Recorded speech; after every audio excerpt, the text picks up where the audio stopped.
Hello everyone, this is 607 and I'd like to show up a game I programmed for Ludum 26. In the info it actually says Ludum 27, but that's not right because I know I did it around my birthday and Ludum 26 is around my birthday. I was 13 when I made this. It was after my birthday. I was 14 years old, and it's the first game I've ever finished, I think, because I had to finish it to be able to submit it for the Ludum Dare. And if you don't know what Ludum Dare is, you've got 48 hours to create a game from scratch, and so that seems like very little, and it is very little, but 48 hours, within that 48 hours I think I spent about 12 hours to actually make the game, and that's actually a lot more than I had spent on any game before that time, because usually I only spent like half an hour programming every week or so. So this was my first completed game, and I got it to work again because there was a game-breaking bug, which I'll talk about when we get there, where it used to be. You don't need to read this info, it's not really too interesting, and there's even a mistake in here, like I said. Let's just get started. I'll click start and then click easier. There are two difficulties. The harder difficulty was the original difficulty, but it was too hard. It's probably still too hard actually, the game, but I'll point out the changes for the easier version when we get there. This is you. You can walk using the arrow keys. You can jump using space. That's pretty straightforward, I guess. The music you hear here was composed by myself, and the melody was actually made up by my brother, who was at that point 8, I think. So he was just whistling a melody, and he thought, hey, I could use that for my Ludum Dare entry. You should try not to fall on those spikes. They do hurt. You can try if you do not trust me. I will. So you die. Yeah. There's actually a sprite somewhere in the files that says you died, happy now, and I think I meant to use that here, but I didn't know how to implement it. What's interesting about these spikes is that you can touch the sides of them, but not from the top apparently. And later on we'll see a different kind of spikes that you actually can't touch the sides of. And originally that was unintended, and it's very counterintuitive, but I did implement it in the level design actually. As you see here, there's a row of yellow blocks which you obviously need to get rid of to proceed. These special colored blocks can disappear and reappear with a flip of a switch with the same color. Use X to flip a switch. Apparently at this point I didn't use British spelling yet, and the grammar isn't the greatest either, but I honestly think it's quite decent for a Dutch 13-year-old. And the text itself I'm actually still quite happy with. It's kind of a cool story. In the harder version there are 3 spikes here, I think, and it's really hard to get in between them. This is you, but not only this is you also have a darker side. At this point I should explain the theme of this Ludum Dare. Every Ludum Dare has a theme. The theme of this one was Beneath the Surface, and you'll see after this intro level how I implemented that.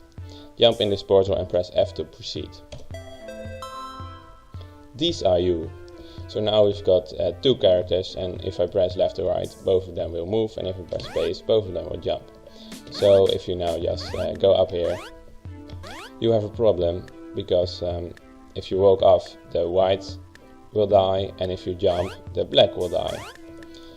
So we need to do something slightly different here, because as I pointed out before, these spikes, the white and black spikes, you can actually touch the side of, and like that I can offset the position of these two, and I can get up to here.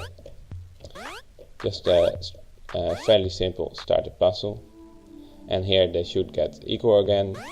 You can do that like this. I'm honestly quite fond of most of the level design. I'm not sure how it would be for someone who hasn't ever played the game before, but I did have to refigure everything out after fixing this game, because it had been over 4 years since I programmed it. So here are red blocks also. This is a checkpoint. When you touch this, you start here when you fail. So the checkpoints are the older change I made for the easier version. They weren't there in the hard version, so I had to solve the entire level in one try. But an issue with the checkpoints, they work like if you die, if you touch a checkpoint, the game saves state, and if you die, the game loads that state. But say I were to get above this spike, one of these spikes with the black guy, and then touch the checkpoint with the white guy, I'll get into an endless loop of dying, and the game will freeze. So that's an issue, and I can't really easily fix that. It's just a fundamental problem of how I made the checkpoint system.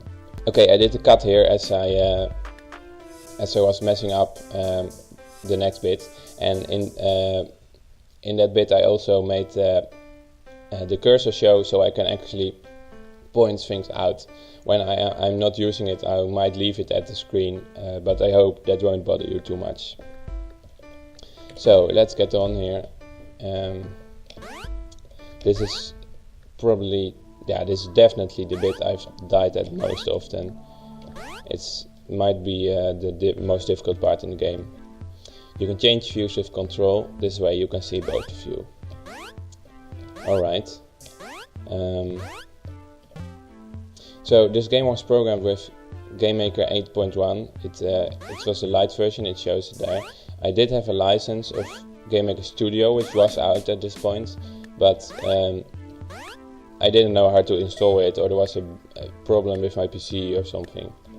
I did eventually install it, and I have made some other games with GameMaker Studio.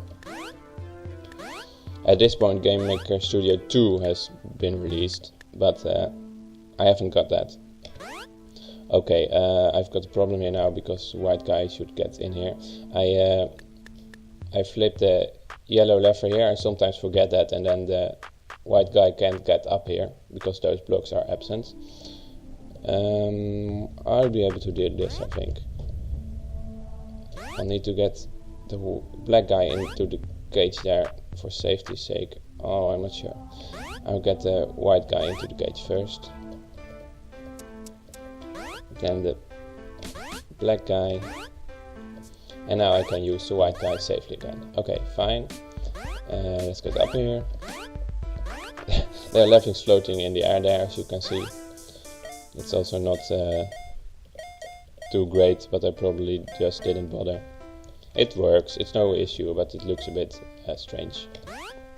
Okay, now I really don't have to worry about the white guy anymore, which is nice. That makes this bit fairly easy.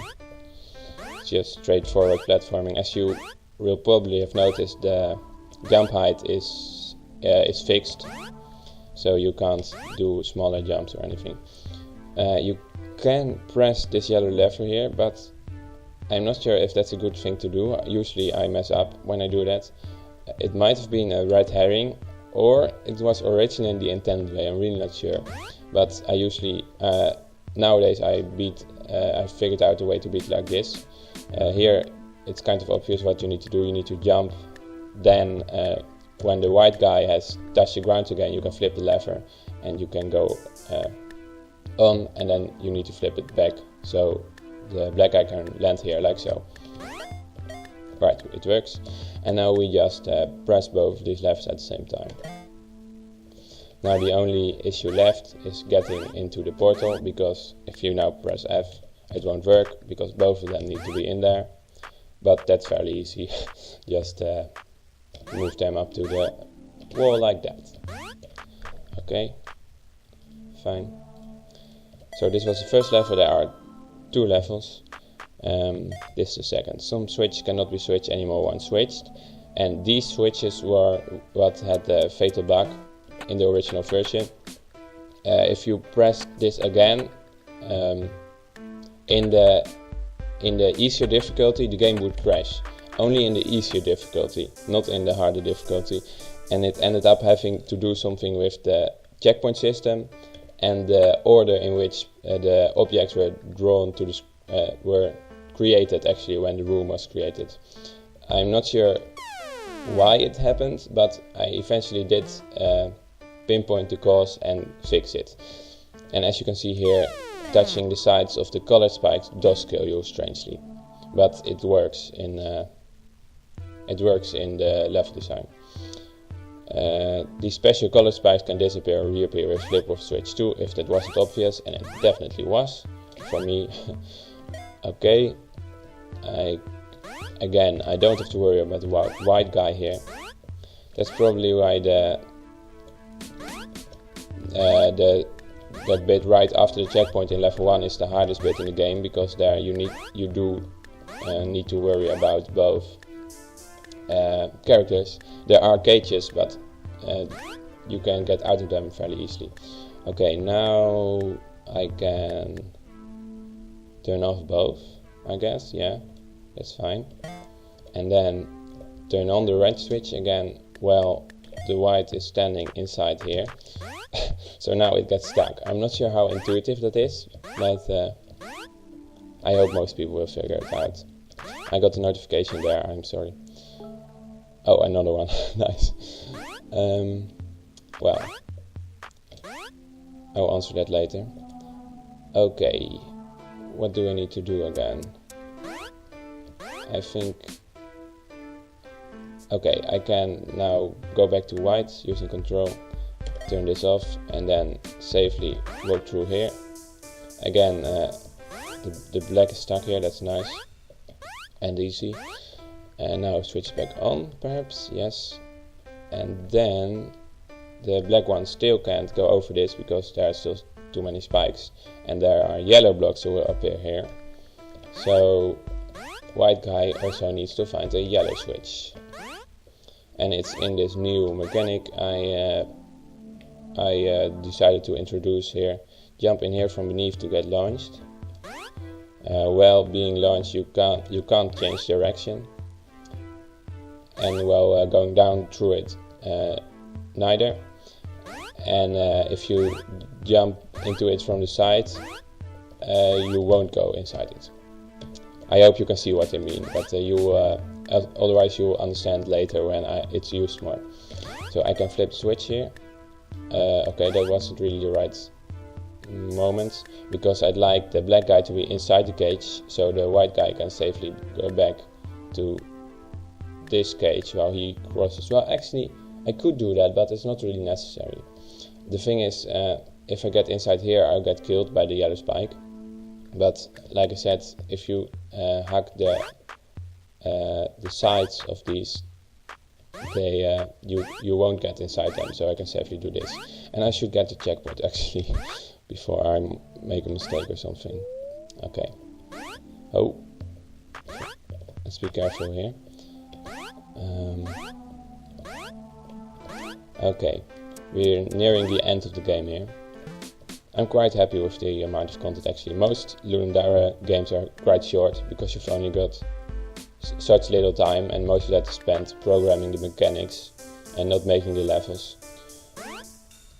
But I think 2 big levels is quite decent actually.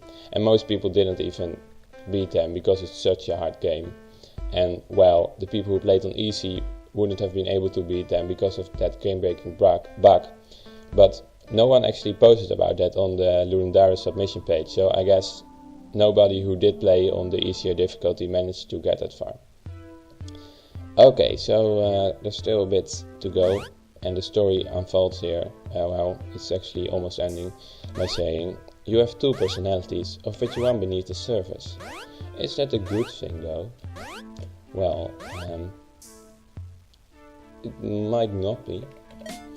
So we can turn off these spikes here and put white guy safely in here for a moment. This ending is really, you can do this a lot of different ways, but I do need to flip the yellow switch here so these blocks appear. Right, oh, okay. I shouldn't have done here because we didn't touch the checkpoint again. I could have touched the checkpoint again after removing this spike, that would have been nice, but I forgot. The checkpoints are quite flexible, but that also introduced that potentially soft lock, that potential soft lock. Okay, now let's get white guy here also again. I think this part can become a bit scary, but oh, I thought it wouldn't be, but I didn't pay attention. So yeah, that's the tricky thing with this game. You need to pay attention to both characters, so you won't drop one of them into the spikes while you're doing some maneuvering with the other. I think it's quite a neat concept. It's probably been done before, but I don't think I'd seen it before. And from the comments I got on Ludum, people actually found it quite a neat concept also. And I think it's a really, it's really nice for the theme beneath the surface, because it's both literally and figurative beneath the surface. Okay, now it should be easy, because the white is so far behind that the red's really almost at the wall here, and then we won't have to worry about black anymore. Did I this? I think I just said red, the black character I meant. Yeah, so now I can just use the white here, and then if you want to make it really easy, I just move the white to the wall, so they're together, and move back together. Because if you hadn't noticed already, I need to unite my two personalities here. That's actually the name of this track. The game is called The Two of You, and the track I composed for it is called Two Personalities. So let's flip the switch. Well, apparently that didn't work. Let's flip it again. I think that's actually because of the state. This is actually a lever that I programmed to be off at first, and I placed it here, but I should have done one that was on at first. So anyway, let's press it. We'll touch each other and win. And now you get treated with a very sad theme, kind of dissonant. I'm really not sure why I composed it this way. I think I just didn't know what I was doing, or had too little time, but it's really very unsatisfying, I think. But we beat it, and I made this, and I was so proud of this effect. It's really simple, but it looks cool. Press X to continue. And we're back to the title screen. There's a stuck button here. At the moment it doesn't do anything, but after uploading this video, I'll hopefully link it to that. It actually does link to a tiny URL, but the tiny URL isn't linked to any actual web page. Shortly before uploading this video, I'll probably upload this game to my website, so you can try it for yourself if you want to, and I'll put the link in the video description. I hope you enjoyed. If you would like, please leave a comment, and thank you for watching.